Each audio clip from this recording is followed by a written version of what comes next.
Good morning, everyone. Welcome to a new day in my life vlog today. My name is Katie and I am a fourth year first grade teacher, and I'm so glad you're here for today's video.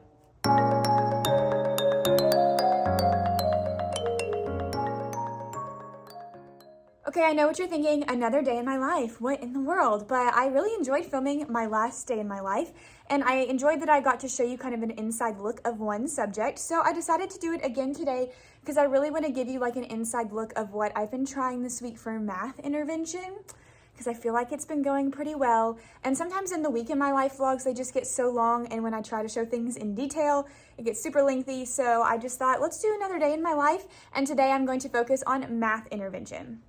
So I am here early. Shocker, I'm an early bird. I've already gotten everything turned on in my room. I just took copies down to the copy room. I've been sharing on my Instagram stories a lot with a lot of different teachers about copy situations, and I'm very grateful that we have a paraprofessional who does all of our copies for us if we put them in ahead of time. And I know some of you guys don't have that. So I know my Instagram friends were commenting on that and letting me know quite a while ago. But if you're watching today, I'd love to know what the copy situation is at your school. So let me know, how do you get your copies? Do you make them? Does somebody else make them? Because I'm curious. It's just been interesting for me to learn that there aren't really that many schools that have somebody who makes them like I do.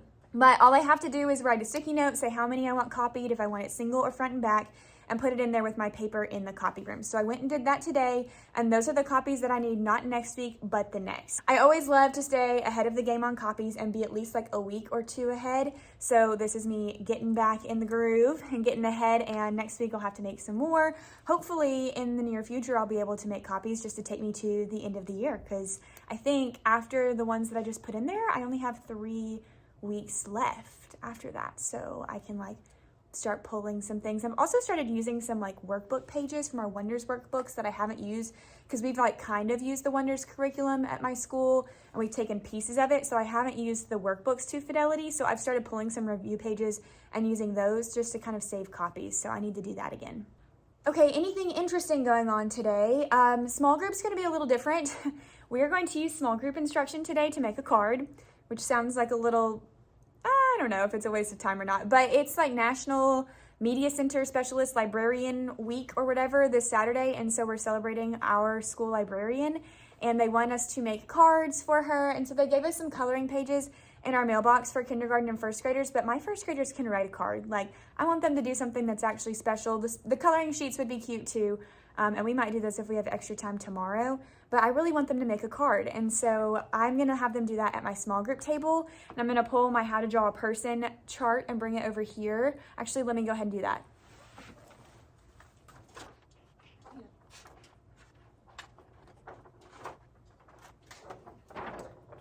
Y'all, I thought this bar right here was magnetic, so I was just gonna hang it with magnets, but it's not. So now I have to get tape.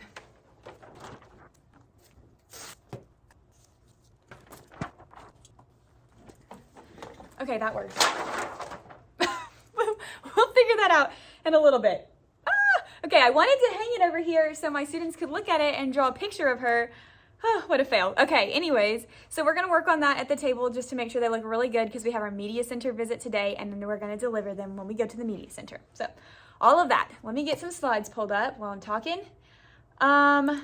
Other than that, today is a completely normal Wednesday. So what I'm gonna do this morning is I will walk you through like the format that I've been using for my math intervention. And then this afternoon, I'll show you all the activities, because we do math in the afternoon. So then all of the things will already be out, and I won't have to go and like pull things out now and then put them away, because I'll already have all the supplies out and I'll just need to clean them up at the end of the day. So intervention, we did our chapter 7, which was comparing double digit numbers and adding 10 more and 10 less. At the mid-chapter check, the students were doing great. I was like, awesome, we can keep going. This will be fantastic. And then we got to the test, and it was like a big wah, wah, big flop. So I was like, okay, some reteaching is needed. So I just messaged parents. I was like, hey, I know we took our test today. We're going to reteach next week and retest. I printed out the other version of the test. So help your student at home. I'll send home some practice. I sent home games they could practice and extra pages in their homework. And I was like, and if your student scores higher this time, that will replace their old test grade. So that's what we're doing. And I was like, I need to get it together. So last week before I left, I got a ton of materials ready to go to do some intervention. So let me show you like the format that I decided to use via slides. All right, if you know me, you know I love my rotation slides. So I went on to Teachers Pay Teachers and found a cute freebie that was already mostly made for me, and then I just edited it a little bit to add a seat work option, and this is what I came up with. So I will link the freebie that I use in case you want to adjust it or use something similar. But it's got the 4 rotations, the teacher table, math game station, iReady on their Chromebooks, and then seat work. And then we have timers built in, and then I put all my student names, not in this version, but in my real version, all my student names are down here. When I click on slideshow, the timer will start. I can click it from my desk because I have the wireless mouse. No audio. And we do 15 minutes in this station. And then when I click it, it switches to the next slide. And this timer actually, I embedded them from YouTube, and this one had music, and I really didn't mind it. There's kind of the music. So we have our like little cleanup song. And then when that gets to the end, we walk to the next, I click and it goes to the next one, and their names stay in the same place because I like the students to be able to look in the same place every time, not be searching for their name, but the bubble is different. So that's kind of what the slides look like that. I have 4 rotations because there's 4 different stations, and yeah, that's kind of how I organized it. The best part about it was my students are already very familiar with rotations because we do it in reading. So when I introduced it on Monday, we just went step by step. I showed them every single bubble, explained what was the expectation at every bubble, and then I had them sit. I'd show the first slide and I'd say, find your name and hold the thumbs up when you know where you're going to go. And once everybody was holding a thumbs up, I'd say, walk to that spot. And then I did that for every rotation that first day. But then yesterday we did it again, and they didn't need that anymore because I used the same format for my reading rotations. So that was really good. I've really enjoyed getting to teach the math in like a small group setting. I've mentioned this in a previous vlog, but that could be a professional goal for me next year if I'm still in first grade or still teaching this math curriculum, to figure out how can I do it in small group setting more often. Because I think the kids are really, it's like making sense to them more than it did when we did whole group. And I thought it made sense. Like I thought they did pretty good with it in whole group, but the test didn't show that. So, and I think they've enjoyed like kind of the independence of doing those different things. Granted, this is the end of the year of first grade, so I don't know how much of this we'd be able to do at the beginning of first grade. I don't know. You just never know. So that's kind of what the format looks like for our intervention. And I will show you this afternoon what each bubble stands for and what they're doing for each bubble, because I will already have those materials pulled out. So that is all I have this morning. I'm going to spend some time working on lessons and copies, maybe getting ahead on homework, things of that nature, because I want to be able to get out of here right at 3:30 today, right at contract time. So if I get stuff done now and make my to-do list now, that's going to help. So I will check in with you guys later at the end of the day so I can walk you through all of those things and take you through my afternoon. Okay, side note, I figured out what I'm going to do about that chart that won't hang back there. I just pulled it up on the computer because from small groups, they can see, here's like the small group table, they can see the computer screen just fine. And so I'll just pull that up when we're ready to draw our pictures of our librarian, and then I'll put the chart back.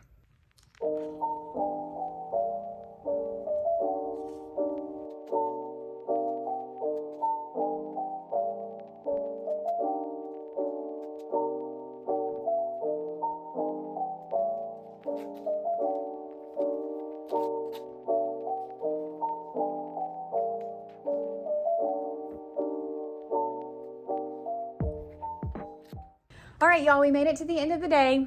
It was a little bit rough, but we made it. Bumpy. We'll just say it was bumpy. I'm gonna show you everything we've been doing for math intervention, and I haven't decided. Maybe by the end of me showing you, I will have decided if I want to do it again tomorrow, because I had so many students absent yesterday, and I just feel like we could probably do a little bit more practice, but I was gonna do the retest tomorrow. So I'm kind of like on the fence. Do I do more intervention? Because I really don't want to wait and retest on Monday, because then they might forget it over the weekend. So then if I do intervention tomorrow, then I'd want to do it one more time on Monday and then maybe retest Tuesday. That might be what we end up doing, but I'll decide by the end. So here is exactly what my lessons have looked like when students are at the teacher table, circle on the rotation. Okay, I've been doing this at the teacher table. These are the supplies that I've had out. I'm gonna show you the 3 days of intervention we've done so far. So the first day was Monday, and on Monday we were working on greater than or less than. Let me get an eraser. So what I did for the students was everybody had a board, a marker and an eraser with their marker in bed, a 100 chart, and then a bucket full of place value cubes. I used these number cards. You can find just free number cards anywhere. And I told them I was going to turn over, and I gave each student these. A card that says less than and a card that says greater than. So what we did to start was I turned over 2 number cards and I asked the students to write them on their board. So like the first number I turned over was 52. So I said, okay, write the number 52 on your board. And we wrote the number 52. I'm not as good at writing numbers upside down as I am letters, working on that skill. And then I'd turn over another number. Like the next one was 82. So I said, write 82 on your board, 82. Okay, then what I asked them to do, if it was one of my lower groups that was kind of struggling with this more, I had them use the place value blocks. And I said, can you build those 2 numbers for me? We'd build 52 and count 10, 20, 30, 40, 50, 51, 52. Then I'd say, great, count them, and I make them touch and say 10, 20, 30, 40, 50, 51, 52. Then we did the same thing for 82, 10, 20, 30, 40, 50, 60, 70, 80, 81, and 82. I'd make them touch it and count it. 10, 20, 30, 40, 50, 60, 70, 80, 81, 82. Because what you'll find is they'll get to the ends of the tens, they'll say 80, and then they'll point to this one and say 90. And that's not 10 more, so we're really enforcing that counting on by ones when you get to the 1 cubes. Okay, so then I would say, all right, friends, take a look at these 2 numbers. Which one of these signs do I need to put in the middle to make this true? And I make them read it with the blank so we can get used to the words. So we'd say 52 is blank, then 82. Say that again. 52 is blank, then 82. Which one makes sense in the blank? Of course, they would pick up and put that card in the blank. Then I'd say, great, let's read the new sentence that you've made. 52 is less than 82. 52 is less than 82. I'm really enforcing those words, greater than and less than, rather than just the alligator strategy. If I knew they were struggling, then I'd say, okay, check and make sure you're correct. Was your alligator eating the bigger number? They'd say yes, but I really want them to understand that this is less than. So we read it first before we check with the alligator. And I only did that for my friends who were low and I knew needed that extra support, but some of them don't need to talk about the alligator. So then we'd say, okay, great, let's put those back. And we would repeat the process again with 2 new cards. Then the third time I did it, I would draw 2 numbers, like I'd draw 19, there we go, 19 and 49. That's funny that all of these are ending up being like the same ones. I'd say, okay, write those on your board. 19, 49. For the sake of time, I'm not gonna build them again. We talk about comparing, and then we'd come to the conclusion that 19 is less than 49, and then I'd reinforce it on the 100 chart. So after we've done it twice with just the blocks, I'd reinforce it here, and I'd say, can you find the number 19 using this clear counter on your 100 chart? They find 19. Then I say, okay, now can you find the number 49? And they find the number 49. And I'd say, look at your 100 chart. Can you tell that 19 is less than 49? And I'd ask them, how do you know? And they'd say something like, 19 is way up here, and you have to go down to get to 49. Just to reinforce, because this is a much quicker strategy than having to build it with the cubes every time.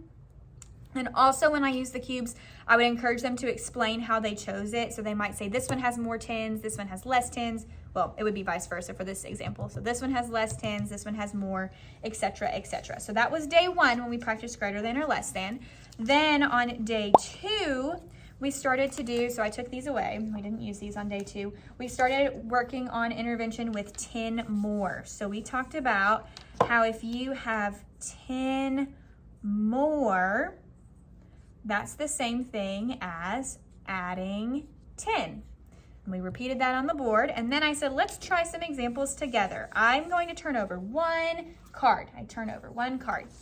Can you write that number small in the corner of your board like this? They write it small in the corner of their board.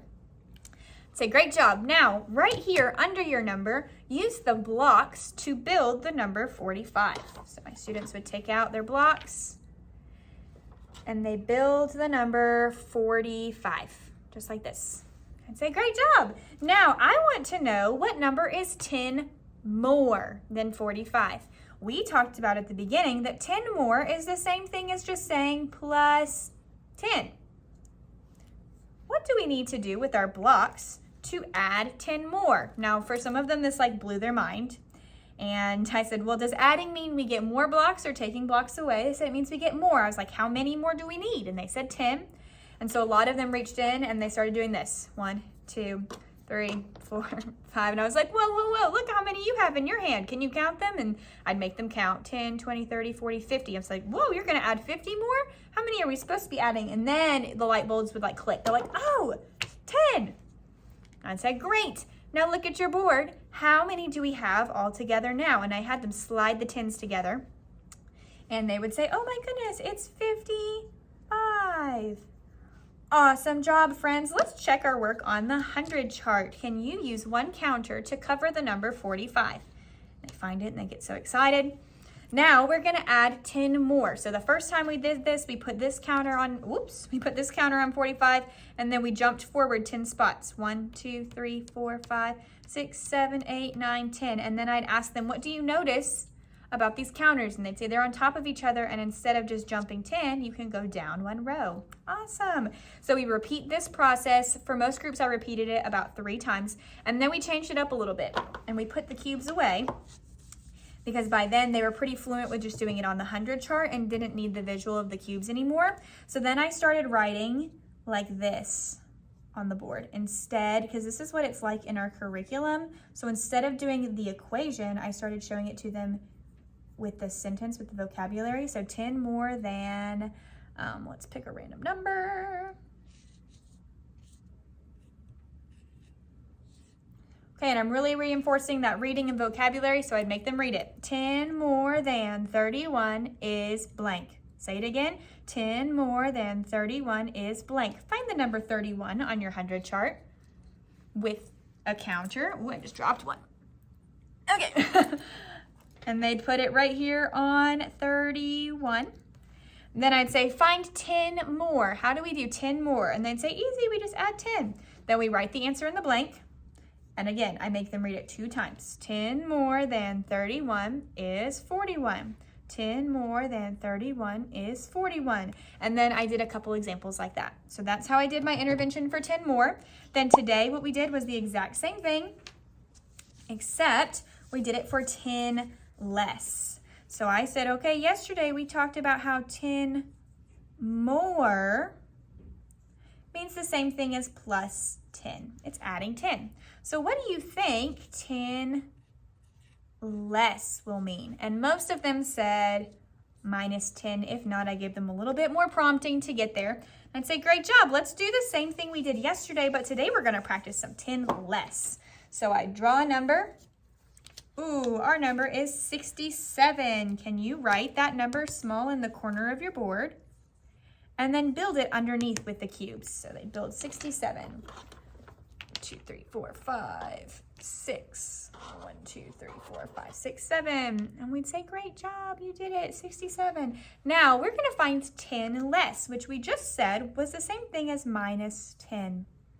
Can you write minus 10 equals blank? Then we talked about what is it going to look like with our cubes if we are subtracting 10, minus 10. And they said we take one tower and put it back. So we put the tower back. And I said, great, how many do you have now? And I made them touch and count. 10, 20, 30, 40, 50, 51, 52, 53, 54, 55, 57. And we'd say, yeah, it makes 57. Nice job. Okay, then we'd look at it on the 100 chart. Can you find 67 where we started on the 100 chart? Great job. Now let's take away 10. If we're taking away, do we need to move forwards or backwards? Backwards. Yay. 1, 2, 3, 4, 5, 6, 7, 8, 9, 10. What do you notice about these two numbers? And most of them notice that this time we go up to count backwards by 10s. So There we go. We repeat that 3 times, and then we do the same thing that I just showed you with 10 more, where I start to write it in a sentence, and we no longer use, I'm just dropping everything. And we no longer use the cubes, because after we've done about 3 or 4 examples with the cubes, they start to understand it with the hundreds chart and not need the cubes anymore. So then I started to do it like this: 10 less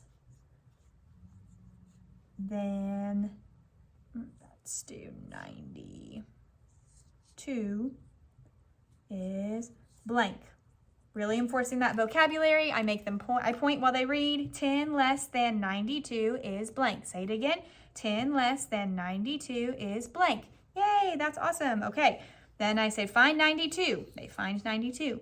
All right, let's find 10 less. And by now, the ones who need to count back all the 10 keep going. The ones who don't just know to go up 1. We write the correct answer in the blank, and then I make them read it 2 times. So that's what we did at the teacher table. The reason I might want to do it again is because I think we should do some practice where sometimes we do less and sometimes we do more. So it's not like the same thing, it's varied a little bit. So I'll keep thinking on that. Okay, that was the teacher table station. Now I'm gonna show you a little bit of what like the seat work packets look like.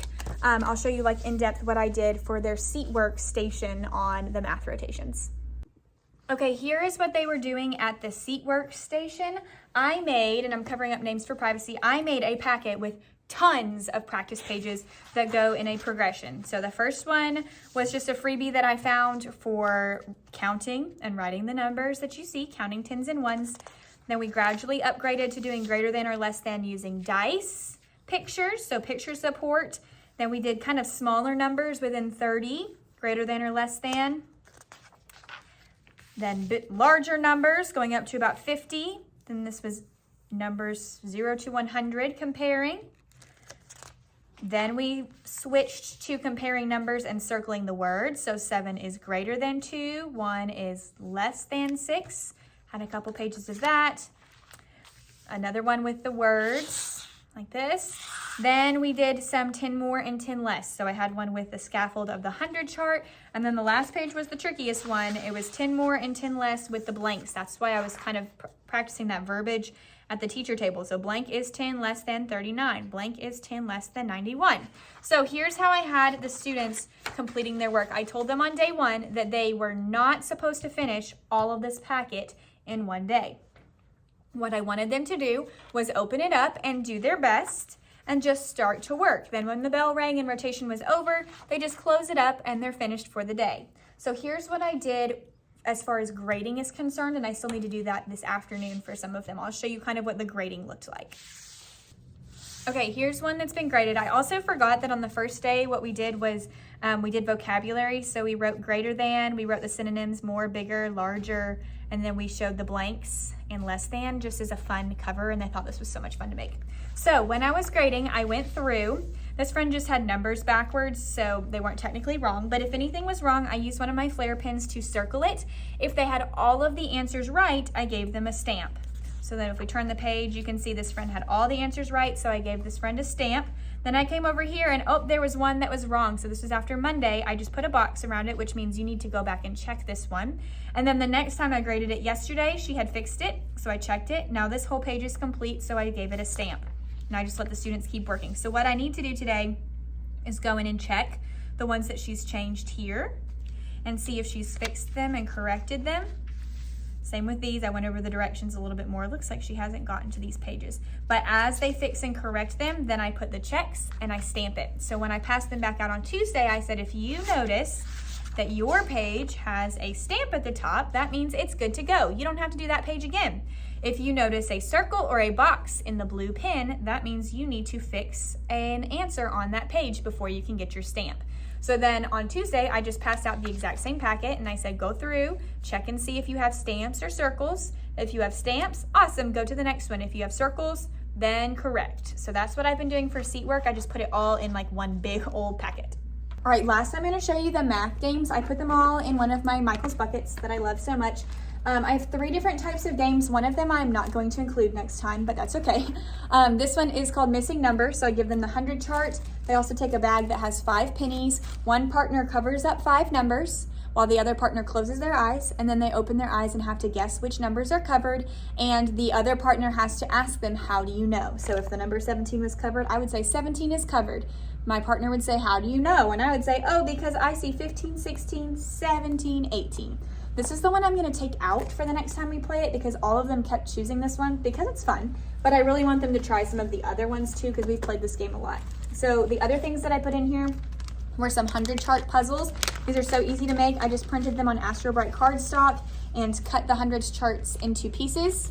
And so when they lay all the pieces together, it makes a full 100 chart. It's really great because they can practice counting by tens to find out what goes underneath, practice counting on. It's good number sense and familiarity with the 100 chart. And then the one I added today are 10 more and 10 less puzzles. So there's a clue and it says what number is 10 less than. So they have to count the number and then match whichever one is 10 less. Now I don't know if this is correct. And I'm not gonna take all of these out just to find the answers because you know how to do math, but you get the gist. Like, what number is 10 more? They find the correct answer and match it together. Like, those aren't correct, but you get the point.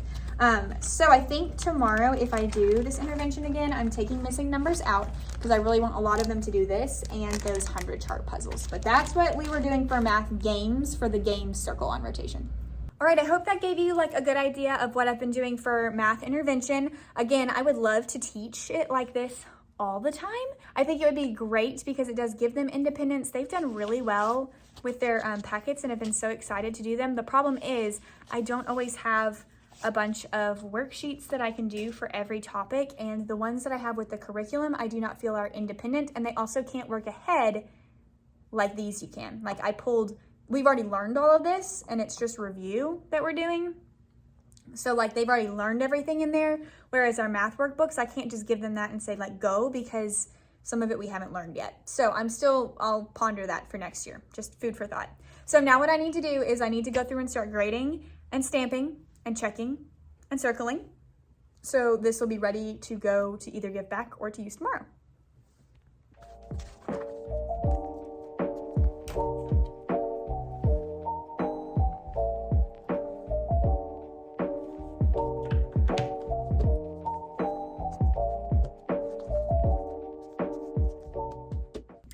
Okay, I finished all of that grading and then I made a couple of reels because that's super fun. So be on the lookout for those. Shameless plug, if you don't follow me on Instagram, you should. I love making reels. It's kind of like, woohoo, like let's relax in the afternoon. So I think I made like 3. So that's fun. Lots in my drafts. And now I'm going to head home. So I'm currently walking to my car. Got a lot of water to drink as I ride home today. Okay, I am home and I'm about to get dinner started. Not completely ready. Chicken. Not completely ready, just started. We made white chicken chili yesterday. And so I'm gonna put it on the stove to heat it up because it tastes really good. And if we heat it on the stove, it will be even better than if we just like heated it up on like in the microwave. So I'm getting out a giant pot to put on the stove like so. And let me pour the chili in.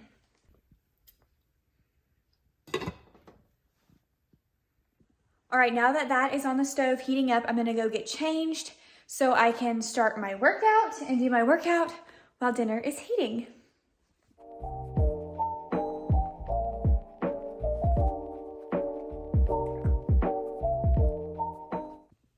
All right, my face looks red like I've already worked out because my car was so hot, but I haven't. I'm about to go push play. I'm doing the 10 rounds program on Beachbody. I've been liking it a lot. I like the shadow boxing cardio and then the lift days put in the middle also. So definitely recommend that. I just pay for like the subscription for the year. That's all I do with Beachbody, but I do love the 10 rounds program.